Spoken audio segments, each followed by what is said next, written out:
Why do I have the words Markout Island written here? How do I annotate these things?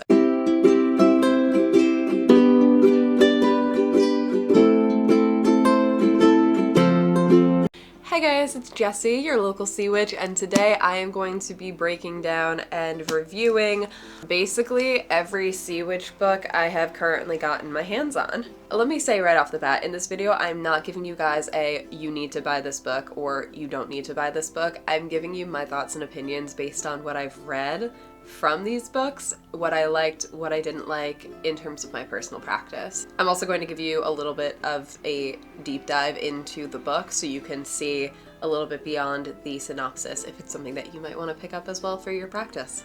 I want to reiterate here that these are just my personal opinions, just things that I noticed about the books. This is not meant to hate or slander any of the creators or authors of these books. Like I said, these are just my personal opinions and the things that I found that I want to impart onto you. Getting right into it, you probably might be confused by what's at the top of the stack because you might be like, Jessie, this isn't a sea witch book, and to that I would say, ha! You're kind of right. The Odyssey is where I recommend anyone who wants to work with sirens and or mermaids to start with because this is where they originate from.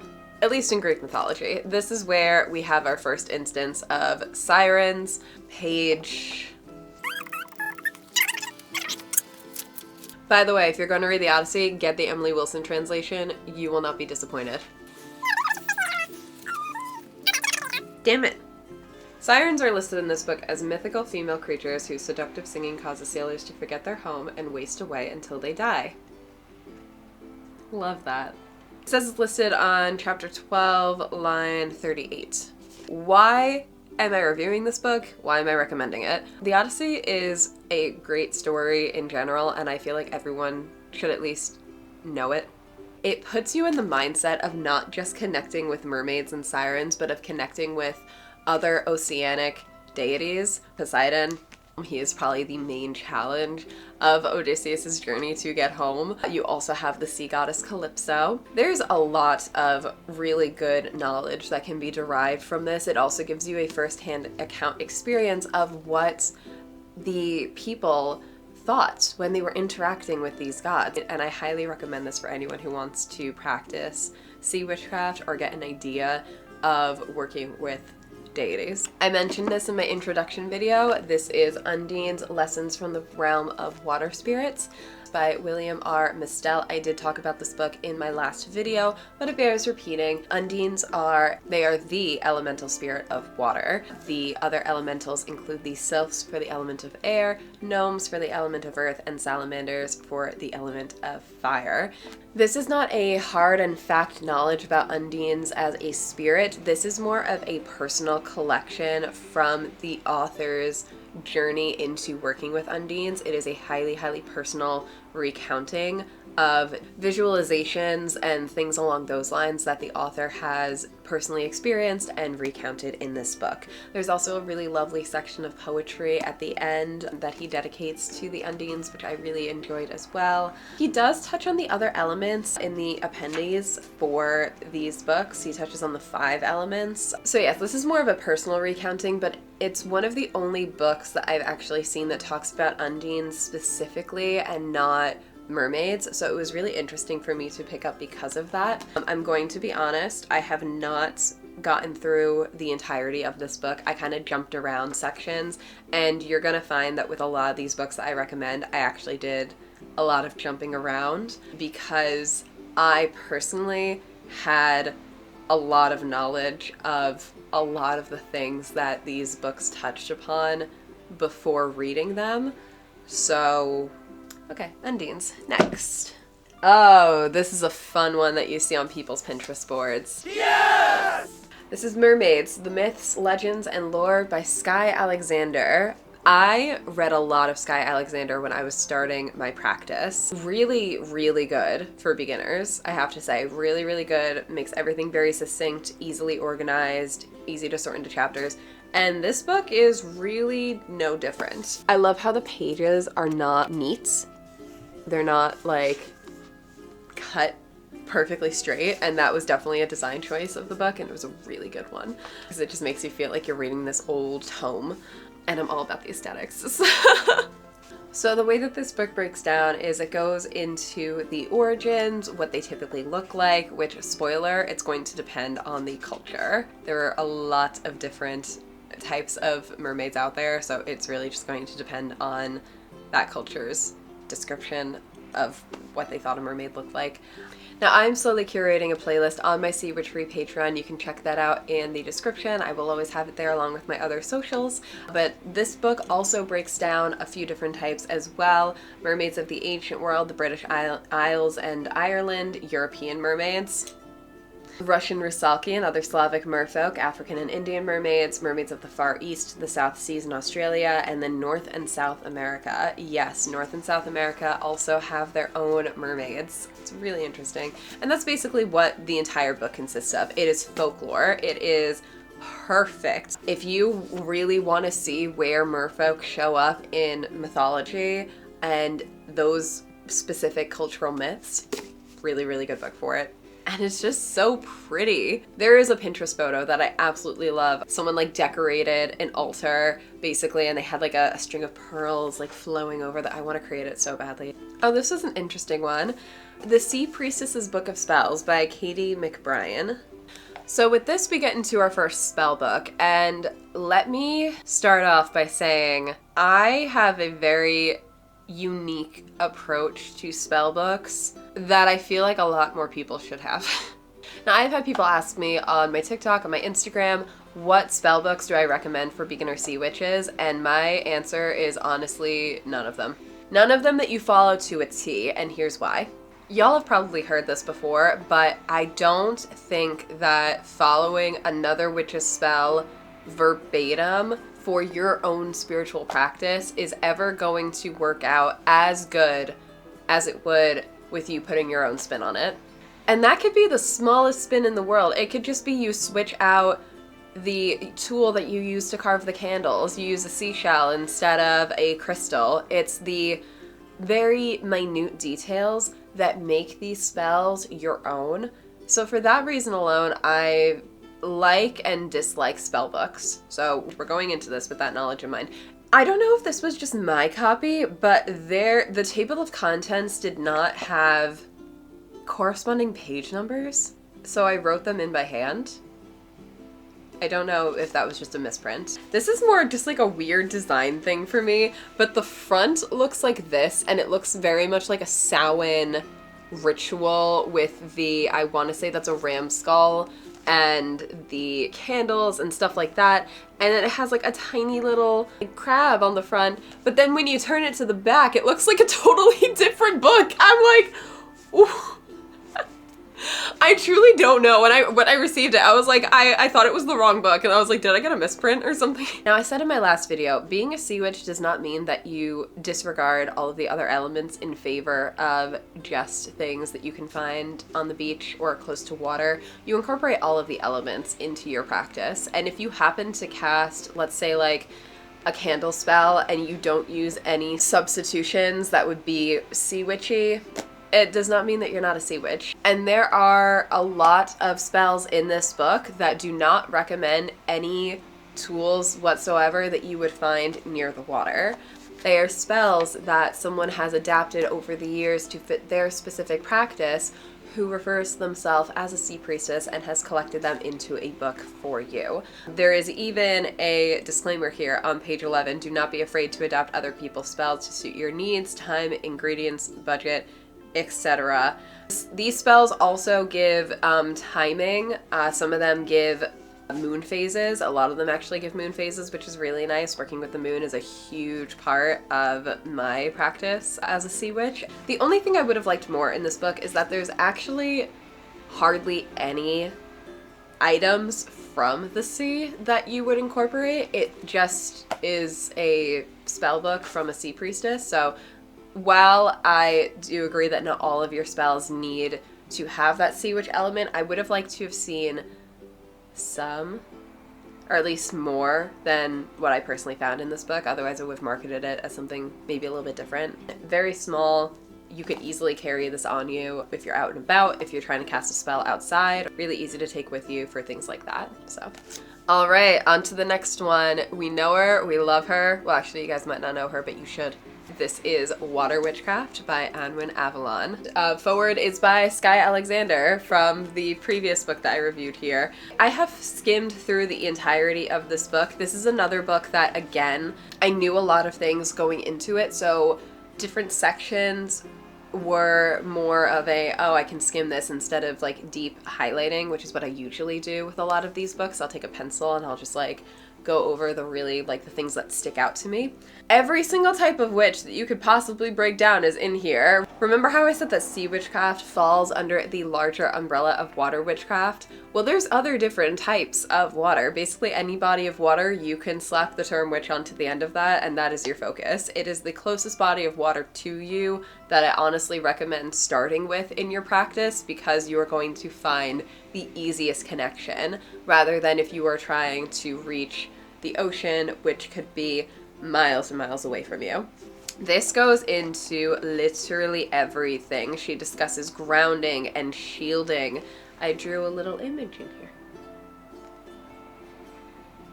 I made so many notes in this. Purification bath. She's got exercises for each type of witch. You've got a little bit of like Arthurian lore in there as well, which I do find really fascinating. On the sea witch side of things, this book also goes into a lot of associations. Things like seashells and sea fetches are discussed in this book in really great detail, which I really did enjoy. And the last section discusses visiting local bodies of water, becoming a steward basically for your local body of water, and taking ownership in protecting it, which is a really, really good way to start connecting with the water in your area. It also talks about collecting water and taking things out of their natural environment in a safe and respectful way to the planet. There are also some spells in here which I can already see I did some editing to better suit my practice, and that is the whole point with these books. I mean, it's really good to hear the author's perspective on what they have learned, but it's also good to make sure that you make these books work for you. Next one, you will have seen snippets of this all over places like Pinterest. There was a ton on Etsy, but getting this book in its full form was something else entirely. This is The Sea Witch, a grimoire of ocean magic by Jennifer Heather. I love this book. I love this book. It was so helpful, and it is the perfect beginner sea witchcraft book. Specifically sea witchcraft. Perfect. Just look at the contents. Look at this is the table of contents, and it is so detailed. Like I said, with everything that I have learned and studied in the realm of sea witchcraft, there are things that I like, there are things that I don't necessarily agree with, and there are things that I think are cool but I don't use. Great example of this, page 155, she talks about, and I'm definitely going to fudge this pronunciation, the generic runes, and they're essentially, it's just a bunch of symbols. I have never used these in my practice. Actually, I've used one of these in my practice, and I think it was the sea goddess one. They're interesting. I think I could definitely revisit it at a certain point in the future, but the point that I want to make is don't feel like you would see this and be like, oh, I have to stop making sigils. Like, I need to do all of my runes like this. Like, make your sigils. Make whatever works for you. Put these on top of your sigils. See if it adds a little bit of boost. The whole point with witchcraft is that it is, in fact, a craft, and it's one that you develop over time and you get new information for, and you see and you try. It's like an artist that primarily works with oils and wants to try acrylics or watercolor. There's so many different ways that you can incorporate these things into your practice. On a first read through, I saw these and was like, okay, I think I'll stick to my sigils. But, you know, on a second read through, maybe I will decide to use these or incorporate some of the designs into sigils that I have already made to add a little bit of boost of power and see how it works. These are some of the spells that I actually rarely feel the need to change anything, because most of the time for my practice, I'll find spells that don't have any sea witch related elements and I want to add my own. So that becomes the things that I usually substitute or incorporate into traditional spell books that don't have a sea witch element.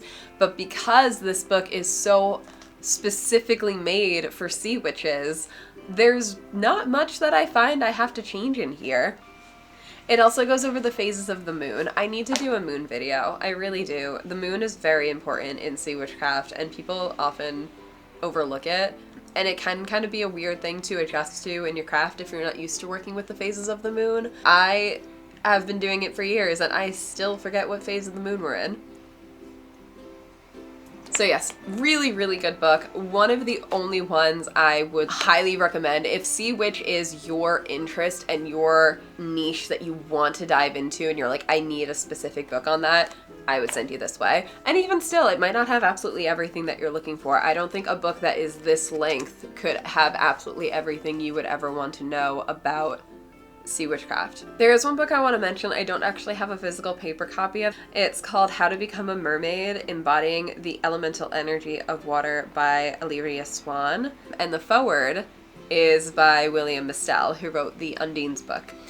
This one is very good practical advice for how to incorporate the energy of mermaids into your everyday. I am still reading it, so I will keep you updated on it, but it is so far fantastic. Absolutely amazing. It really gives a new meaning to having mermaid energy. The next one I have is Mermaid Magic by Lucy Cavendish and Serene Keneally. This one is thick. Very thick. Oh my gosh. So this book was really interesting. It was split between contents and interviews of different people, some of them that you might recognize. Hannah Mermaid, one of the original environmental advocates who did it in A Mermaid Tale. They interviewed biologists, professors about different types of things: oceanic magic, saltwater magic, dolphin magic, aquatic magic. And then in between those interviews, you have things like how to see mermaids, lunar and tidal magics. And then at the very end, it talks about marine conservation, which I will always love. I will always be a diehard, especially for books that dive into marine conservation, because I think one of the biggest things of sea witchcraft, which is a super mundane thing, make sure that we are taking care of our oceans. That is one of the biggest things that you can do as a sea witch. And I really like this book because it has so many people on this book. It is not just the two authors, which already, like, two authors for one book. It does dive a little bit into folklore from what I've seen as well. Maybe not as heavily or as direct as Sky Alexander's book, but it definitely touches upon that too. And you get so much information from all of these eco-warriors. I don't think all of them practice sea witchcraft specifically, but they all found a certain type of magic within the ocean and within the water. Next on our lineup, we have Among the Mermaids. This is by Varla Ventura. Facts, myths, and enchantments from Sirens of the Sea. Now this is... what is in here? Ooh, I have tarot cards in here. Whenever I order from Small Business Witches, they always send me tarot cards with the order. I would really hold on to these. They are really good for using tarot cards in spell work if you don't want to use a card from your actual deck. Okay, Among the Mermaids. It reads like a fiction book. It's not told from a traditional way of telling folklore. It is told more like it is an actual fiction book that you are reading with a collection of different stories. It's mostly from the mouths and the perspective of sailors and seafaring folk and their encounters with different types of oceanic spirits like mermaids and selkies. The next book we have is The Book of Mermaid Magic by Lisa Robertson, and there is an associated tarot deck with this book that you might have seen me use many, many times across my TikTok page. I really like the way that this book is laid out.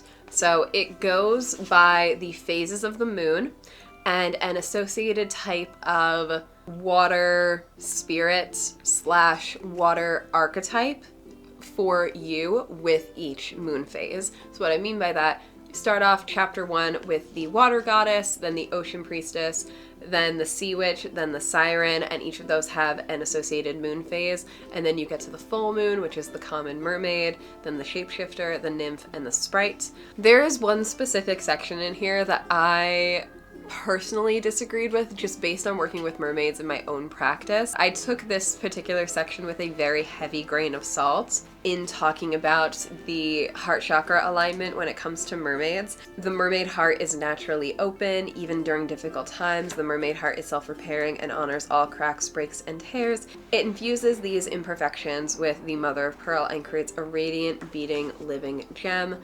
The mermaid heart understands that diving deep into connection leaves one open to pain, yet they continue to do it anyways.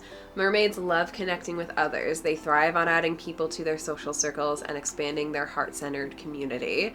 Community is family to the mermaids, and they know in order for their species to thrive, they need to focus on more than just basic biology.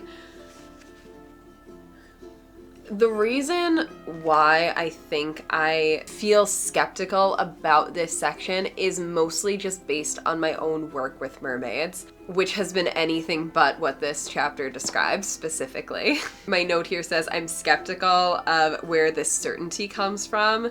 It feels more fictional, especially because I don't know what culture she's drawing from. It's kind of a generalized statement. I also don't know if the author was trying to reference the mermaid as the reader, like with the Everyday Mermaid book that I'm currently reading, of associating yourself in the position of these different archetypes. So that could also be what they were referring to, but in terms of actually mermaids in general having this open heart and loving to help people and loving communities, it's not the case, but it's also, there's a piece missing if that is actually what the author was going for in terms of my own personal practice. Next, we have Magical Mermaids and Water Creatures by DJ Conway. DJ Conway is an amazing author. I actually have a couple of DJ Conway's books on dragons, which, if you are into dragon magic, DJ Conway is probably one of the main writers of dragon magic, so very, very helpful in that sense. This book in particular breaks down water creatures by connections as well as types of water. So there's secret power of merfolk. There's actually a heavy association in here between the power of merfolk along with weather magic, and it's not talked about enough. It's not. And again, this is why I say you cannot just focus on the water as a sea witch. You need to incorporate all of the other elements. Weather patterns and weather magic is also a huge part of sea witchcraft and influencing elements. So this book actually does touch upon water folk of the elements, and it does mention undines. Probably one of the only other books that I have read so far that does mention them and talk about them in greater detail. So really great book. It touches on even some minor water spirits that you might not think of off the top of your head, like tritons, and some of the others as well. So really, really good book. The last book that I have on my list today is also one of the top ones that I would recommend for people that want to specifically get into the sea witchcraft part of things, and that is Sea Magic by Sandra Kynes. If you do have familiarity with the water element and you wanted to dive in further into the sea witch part of it, this would be another book that I would highly, highly recommend that focuses specifically on the ocean. So this also has a really deep table of contents. It has the introduction to the ocean. It talks about meditation practices, myths, deities, and saints, altar tools, and divination. I'm going to be doing an entirely separate video on altars. I'm going to be deep diving into my different altars and how to set up your own sea witch altar because, fun fact, there's a lot of ways you can do it. This also has a really in-depth section about sea fetches, which just goes beyond working with deities, but like I said, sea fetches are the animals that we see in our day-to-day lives that we can work with in our spiritual practice. So starfish, octopi, dolphins, whales, sharks, things like that, even down to coral, and the smallest corals that you can use in your practice. This talks about the connection between the moon and the sea, the pushing and pulling of tides, which is super, super important, especially, again, if you are going to be making the ocean your niche. It's important to realize just how many connections branch out from the sea. Without the moon, there would be no tides. probably wouldn't have nearly the same amount of life that we do on Earth without the moon as well. And another thing I super love about this book, it talks about safely collecting seashells, not taking too much from the environment, as well as ending the book off with a section about protecting the ocean, which is the best way that you can end off a book like this. It truly is. With all that being said, that is the end of this video. Let me know in the comments section what books that I showed you today that you want to check out. If you have any additional books that you have read that you really liked and want to recommend to me, you know I'm always on the hunt for new information. So all of that down below. If you like this video, feel free to like this video, subscribe to see more, and I will see you soon. I'm cutting that out.